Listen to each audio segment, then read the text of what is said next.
Okay, this week I want to talk about one of my favorite books in my field, the study of religion. Technically, my master's degree is Applied Theology, the future of American religion. I got my master's degree at Northwind Theological Seminary under Thomas J. Ord, who is an open and relational theologian, if you're interested. But one of the key books in my field was Tara Isabella Burton's book, Strange Rites, which is about the 7 new religions in America. And essentially the concept is that if human nature is basically the same as it's been for centuries, that we're not fundamentally different than people 100 years ago, at least in our psychology, and people are leaving religion, then where are they going? Where are they going for community? Where are they going for identity? Where are they going for story? What is Gen Z doing? How are people orientating? And this is actually my favorite definition of religion that comes from religious scholar Mircea Eliade, who's a Romanian historian of religion and a philosopher of religion. And my favorite definition that I've heard of religion is that religion is how you orient yourself in the cosmos. And of course, in the West, we think of Abrahamic religions as religious. So like, no, I'm not religious if you're not, Jewish or Christian or Muslim. But it's actually really difficult to come up with a definition of religion that explains all kinds of religions. So Eastern religions that are non-theistic, or religions from 5,000, 10,000 years ago. And so this definition of religion being how you orient yourself in the universe kind of describes all of them, because it's what's happening at the core. At the core, you're born into a world of chaos. We don't know what we are, or why we're here, or what to do, and or what stories to live by. And so how we orient are the stories, the people, the rituals, the meaning, the values, how you see reality, how you process death, all of that. Essentially, your way of life is your religion. And so my religion, if we were going to extend this to me, is non-supernatural, but very existentialist, very humanist, but also holds space for mysticism. And these philosophies help orient me. But today isn't about me. Today is going to be about the 7 new religions in America that are providing the things that humans still need: community, identity, story, philosophy, even if you're not sitting in the pews anymore. So like what's essentially filling in those needs that are still there for humans. All right, religion number 6. Love this one. This one is fandoms as religion. So this might feel like silly on the surface, like people crying over Marvel movies or getting tattoos of Harry Potter quotes, but this is absolutely one of the most powerful new religions in America, which is fandoms. And you may not think of like Comic-Con as spiritual, but the structure is all there. You've got the mythology, you've got sacred texts, you've got chosen families, you've got rituals and saints and fan art and iconography. It's all there.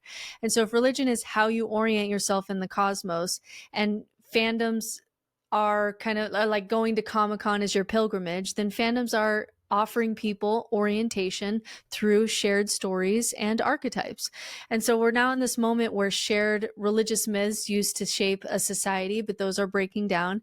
And in their place, we're getting kind of corporate mythologies. So Marvel, Star Wars, Harry Potter, Taylor Swift. These are stories that people know by heart. They offer heroes and villains and origin stories and trials and redemptions and lots of hero's journey, right? And it's also belonging. Like, you're not just a fan, you're a part of a house, like I am in Ravenclaw, or you're a part of a tribe like Swifties, and you have the ritual of like trading bracelets when you go to the concert, or you're part of the rebellion, the Star Wars resistance. There's, a multiverse of meaning. And so there's real data behind this too. A 2020 study in the psychology of popular media showed that the strong fandom identification can correlate with higher well-being, especially when that fandom provides social connection and identity. And so Gen Z in particular uses fandom language to express values and even their identity. So you're not just watching a show, you can be aligning yourself with a worldview. And so in the absence of traditional religion, fandoms offer kind of, especially that story that we're craving, and, all the other things too. And so when fans attend to like midnight premieres in costume, and they memorize entire fictional languages, and they go on pilgrimages to filming locations, like I want to go to New Zealand to see, hike to Mordor, and they form Discord servers and Reddit threads that function like Bible study groups. And when a character dies or a story arc is betrayed, there's this communal mourning. I'm thinking of Game of Thrones because so many people were upset at the ending of Game of Thrones. I love the ending of Game of Thrones. There's something about, I don't know if it's like being a history teacher or what it is, but I love the idea of the person who's most capable of ruling, or qualified to rule, I should say, is the person who sees the most, because that's the historian, the person who sees from the most amount of perspective. So for me, I really loved the ending, but a lot of people were mad at it. People cry, people rage. There's essays written about what it meant. That's religious behavior. You're grieving the desecration of something sacred to you, and that's not just passive consumption. It's participatory. And so you can create fan fiction. We have worlds of fan fiction for Harry Potter. We have remixed storylines and imagine alternative endings, and you project your own identity into the mythos, essentially. This is a place where archetypes are playing out. This is modern archetype work. And so fandoms are deeply democratic forms of spiritual creativity. And so if you grew up queer or neurodivergent or feel different in some way, fandoms was a place where you could feel truly seen and feel community. And so for a lot of people, this isn't just a hobby, it's like a lifeline. It gave them a moral language and a symbolic world to understand themselves. It gave them the orienting stories and narratives that we all need. But as with all new religions, there's a shadow side. There's gatekeeping, there's harassment, there's purity politics, which is like you're not a real fan unless, there's massive flame wars over creative decisions. There's sometimes even like parasocial relationships with celebrities that can become a little bit like too weird. Like if your favorite actor or singer like messes up, there's either blind loyalty or like total excommunication, and there's sometimes little space for like complexity or growth. But what I do like about this place is that because even though people can over identify with it, like you need to calm down about like orienting yourself around the fact that you're a Hufflepuff, like you're much more complex than like just a Hufflepuff, right? So even though there's that, what I like about it is that because at rock bottom, if I ask you, is Harry Potter real? Like capital R real? Because you're going to say no, it kind of keeps these places from getting fundamentalist. And so I do like that. But we do have to acknowledge that these myths are owned by corporations. And so while traditional religion was often organized around texts or oral traditions that were passed down communally, especially sometimes by women, these fandoms are kind of bound to capitalist systems. So Disney owns your myth, Warner Brothers owns your sacred story or your identity. Or look at Harry Potter, like everybody my age went and got a Harry Potter tattoo. And then J.K. Rowling says some, things about trans people. And now the whole community is trying to remove their Harry Potter tattoos because now their identity is mixed all into this. Netflix can kill your God at any time by like canceling your series. And so it creates this weird dynamic where your spiritual identity is kind of partially at the mercy of market forces, which may not be healthy for you. Like you might belong to a religion whose future kind of depends on box office numbers, which can be problematic. But I don't hate this one. Like I don't hate this one. Maybe like that's the nerd in me. Like I have, dragons behind me. But I really think that this is mostly harmless. Like there's myth and belonging, even transcendence and heroes and moral structure. They let people play with identity and cope with chaos and experience collective meaning. But this, anytime like your favorite character has died or you've written something that's helped you process a breakup, like you can get really involved in this. And some people take it even more seriously. Like we can talk about Jediism as a religion, which formally emerged in the early 2000s. And it started out as like a joke. People were writing it on census forms in countries like the UK and Australia as kind of like a protest against religion, especially like when, the new movies were out and it was really big. And then in 2001, in the UK census, it was like 400,000 people listed Jedi as their religion, making it the fourth largest reported faith group in the country at the time. But in the US, it was in 2005 in Texas that it officially incorporated as a nonprofit religious organization. They have tax exempt status. And they have a stated belief system centered around the Force and mindfulness and balance and compassion and self-discipline. And so for some, like, Jediism starts out as a kind of like spiritual cosplay, a way to like express disillusionment with organized religion while still wanting like a framework. But for others, it becomes more serious over time, like the Jedi Code, which is very stoic. And focuses on balance and harmony. It's almost very Taoistic in kind of the balance and the Force as the unifying energy that connects all living things. And there's Jedi communities with real initiation rituals and clergy titles and meditation practices and ethical codes and even weddings officiated in Jedi robes. And some people really do like use the Jedi mythos as the way that they're organizing their life. This is how they explore questions about power and temptation and virtue and identity. And they're not literally waiting for like Yoda to return. They're just using the archetype of Star Wars to help them shape their lives. And if I had to choose between like your moral guiding compass being like the Mandalorian, this is a way, or the Jedi Order, or the moral codes of the God of the Old Testament, I'd choose Jediism anytime.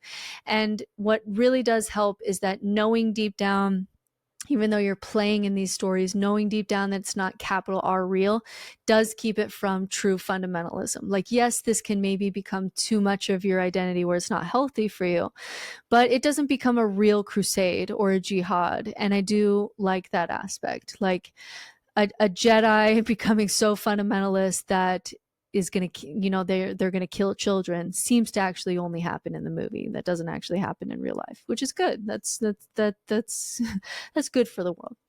And then last but not least is religion number 7, which is the polyamory, kink, sexual exploration kind of world.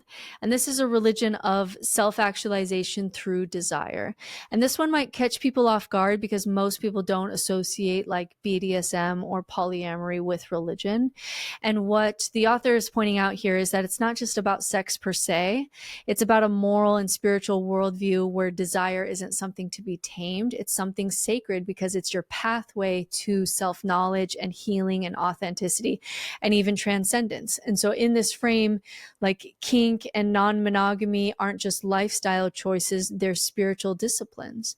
And so many people, especially those who have left purity culture, where there's, you know, just lots of shame and disconnection with your body, begin to explore sexuality and find that it's a sacred place. This is where you explore your shadow. This is where your identity is revealed. This is where your trauma is processed. This is where you develop trust with other humans. This is where power is negotiated with consent. And so it's not hard to see that this parallels things like confession and initiation and ritual and even mysticism. And there's scripts and there's symbols and there's objects and there's even like a deep emotional states. And so the kink community in particular will often emphasize values like radical honesty and consent and safety and boundaries and embodiment and presence. And some participants will describe this as transcendent or holy. And when you talk to people who have been part of these communities long term, they'll often say this isn't just about sex, it's about becoming more yourself, becoming more attuned, becoming more in your body, becoming more accountable to your wounds and your shadows and more awareness. And when you pair that with polyamory, you start to see like a full cosmology emerge. There's this theology of abundance, that love is not a scarce resource. And so there's the deconstruction of traditional marriage as a kind of a form of oppression or an outdated institution. And there's a whole language of ethical frameworks and boundaries and relationship check-ins and emotional processing. And so this structure is really intricate. It requires a high degree of emotional intelligence and personal responsibility. And in many ways, these are the rituals and ethics of a new spiritual order. It's not centered around obedience to a god, but it's around commitment to honesty and mutuality and freedom. But there's the reclamation piece that for many people who grew up in purity culture, this is reclaiming something that was previously shameful. So it's almost like spiritual reparenting. You learn how to ask for what you need. You learn how to hold pain and pleasure. You learn how to fully be accepted. And that part of it can feel like actual grace. Now, I will admit I'm wary of this new religion. I have mixed feelings that I'm still sorting out. In fact, I had a conversation about this with my friend Zelf on the Shelf. And there's a part of me that really loves the reclamation of sexual self, especially for women coming out of patriarchal religion. And that's such a meaningful journey for me and other women to go on. I love the idea of like using our frontal lobe to create boundaries and safe spaces for kinds of play that include like shadow parts of us, or, you know, fantasy and our sexuality. Less rational, older parts of our brain can come out and play within these kind of boundaries that we create with consent and communication. I love all of that. My concern, and this could just be me. This could just be me. I'm really still learning, and I do not have strong opinions because I really just want to have my ears open and be learning. My concern is there can be a tendency to treat personal fulfillment as your highest moral good, which I think can sometimes leave people unmoored or relationally fragmented. And so I do think there is value in this world in saying like, hey, I'm an imperfect person and you're an imperfect person. Let's consent to do life together. I'll become part of your family and you become part of my family. And we'll go through cancer together, and one of our children will die. We'll watch our parents die. We'll witness each other in many stages. I think, like, not that that's the ideal, because I do sense like the patriarchy in that, but I do think there's something beautiful in that as a kind of growth, that we're going to witness each other across many stages of life. And I feel like sometimes that's not valued in polyamory because it has the stink of patriarchy on it. And I get that. But I just wonder, it's just a question, is there a baby in the bathwater that's worth saving here? And so this is, you know, a movement that's been growing. 1 in 4 Americans say that they're open to some form of, you know, ethical non-monogamy. And among Gen Z, that number is much higher. On dating apps, profiles will list like polyamory or ethical non-monogamy. That's increasingly common. And poly and kink communities often report higher levels of communication and self-awareness and community support than, you know, women will report in traditional marriage. And so when Burton includes this on their list, she's not just saying like poly people are religious. She's saying, hey, there's a whole movement here that's offering what religious once did. This is sacred story. These are rituals like play parties. There's ethical codes like consent and care. There's eschatology, which is a future of liberated love. There's initiation processes where people will confront their fears or trauma or shame. And at the center of it all is the idea that desire, rather than being something to suppress, might be the key to really becoming your truest self. And so we're still learning, because this is kind of new, this kind of freedom to talk about openly. We're still kind of learning what we are. It's similar to like trying to understand gender, where we're trying to separate out, like, are there biological differences between men and women in our brains, and what is culture and what is reaction from culture. But I also think sexually we're still learning what we are. In evolutionary psychology, we've been classified as serial monogamers, where we tend to pair up but not necessarily for life. Serial monogamers, we tend to create new pairings. And so my concern, as I listen to Elaine de Botton, who's my favorite philosopher when it comes to love, my fear is that there's not enough like structure and container with these communities. So he would say that this religion of desire is resting on an unstable foundation, the idea that freedom and fulfillment are always compatible, that you should connect to many kinds of people because they draw out different things of you is a nice idea, but is that actually the best thing for human nature, especially when life is so much suffering? And so one of Elaine de Botton's central claims is that love and long-term relationships require sometimes surrender of our desires, or to embrace the ordinary, or to lean into the boring bits, and to build a life with and for someone even when you don't feel like it. That's what he calls like the maturity of love. And so he might view polyamory's, or he does view polyamory's emphasis on like maximizing honesty and freedom and self-desire as overly optimistic about human psychology. I think he tends to think, and I'm thinking about this, I'm just considering it, he thinks that we're more fragile than that. We need more containment, especially when you start facing hard things. Like, can polyamory communities really last in a way that will support you when you go through cancer, and when it's not fun, and when it's not about your freedom anymore or your self-expression anymore? It's about cleaning your partner's bedpan. And we just don't have good data on this yet. Like, some polycules are able to provide support in times of struggle and be able to like handle children collectively and handle care, because there's multiple adults that are committed to each other. And so some early reports are showing that like polycules can really creates a community that's supportive. And then some reports are showing that when it's not fun, essentially people can ghost you. And so I have mixed feelings on this. Like, I love that it's reacting to patriarchy, which again is great. I love reclaiming healthy sexuality. I love all of that. But sometimes, but also sometimes when you're reacting to patriarchy, I almost think that you're missing out on some good things, like maybe order and structure, especially that is really good for children, maybe doesn't get prioritized when you're on kind of the other end of that order and chaos spectrum.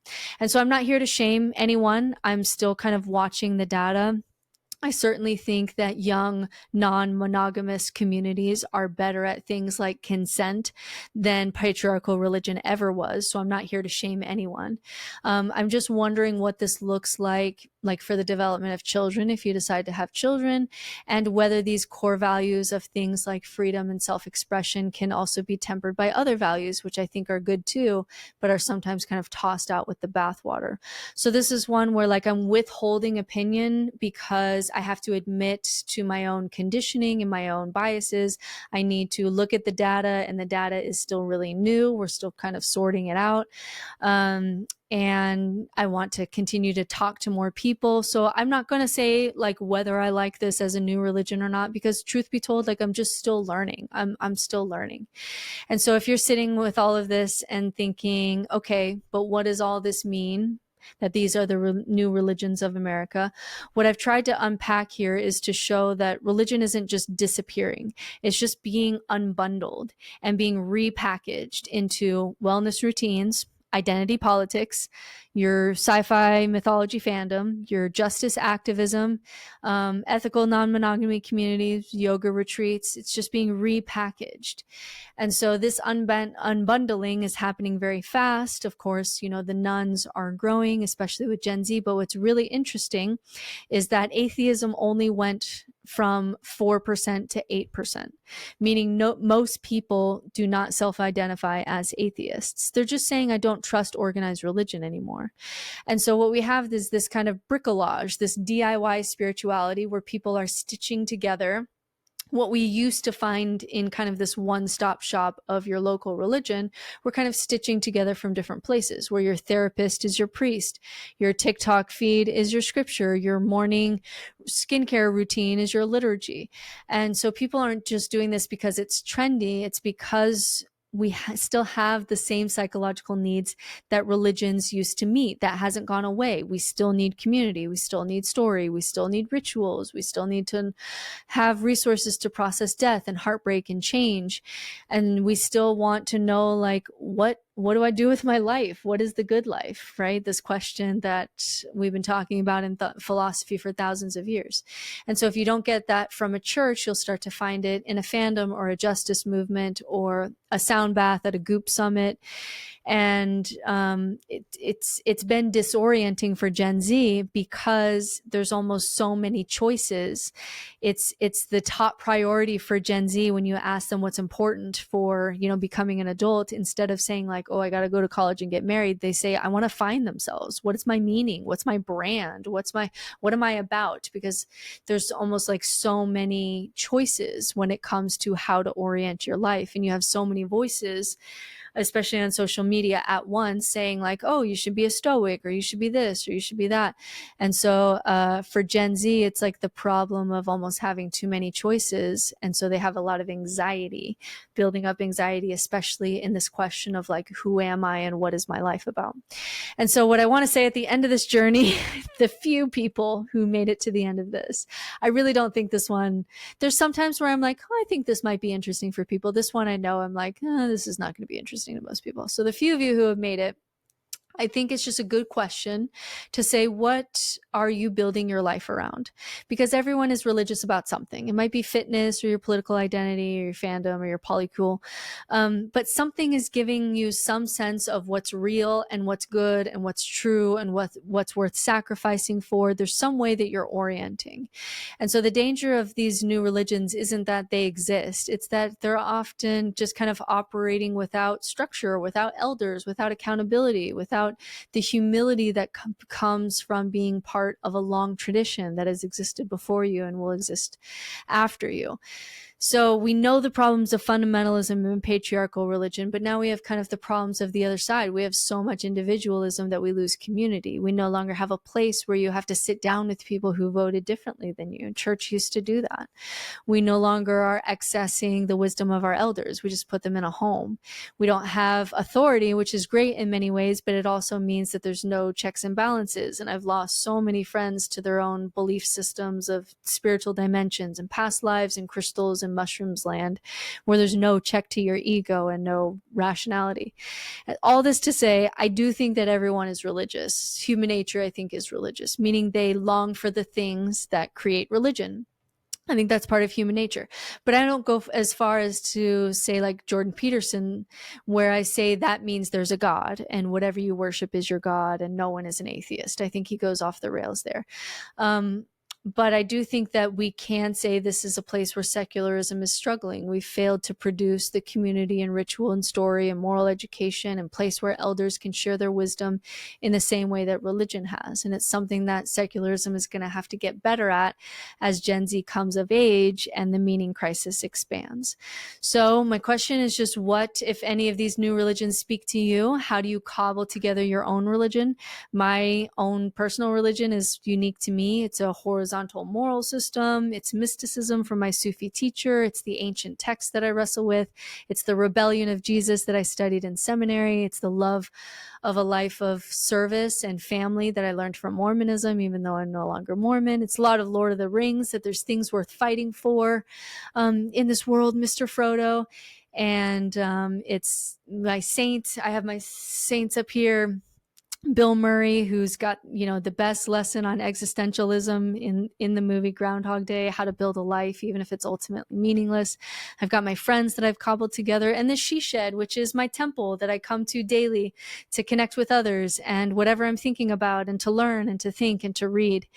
And so it's a good exercise to actually describe, if we were to accept for a moment that humans are religious by nature and in need of orienting, could you describe your orientation? What are the rituals, people, stories, and values that dictate your life? Let me know in the comments.